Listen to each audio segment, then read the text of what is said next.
Welcome to TechCaliper channel. In today's video, I'll show you how to fix Windows 10 automatically locking itself on your Windows 10 laptop and desktop computers.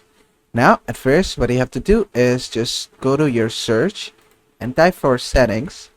From the best match, you'll find settings. Just open up settings. From here, make sure go to system. From the left hand menu, you're gonna find power and sleep. Just go to that. And from here, just go to the additional power settings under related settings. From here, you're gonna find this window. From here, just go to the change plan settings of the selected power plan. And from here, just click on change advanced power settings. From here, you're gonna search for battery. You'll have a battery option here if you're using laptop. And inside that battery, if you expand, you're gonna find two things. One is critical action and another is low power action.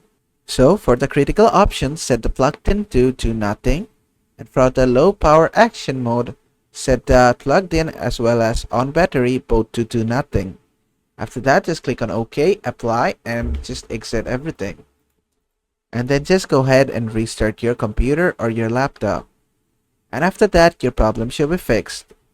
And basically that is how to fix Windows 10 automatically locking itself. I hope this video was helpful. If it was, please give it a thumbs up and don't forget to subscribe.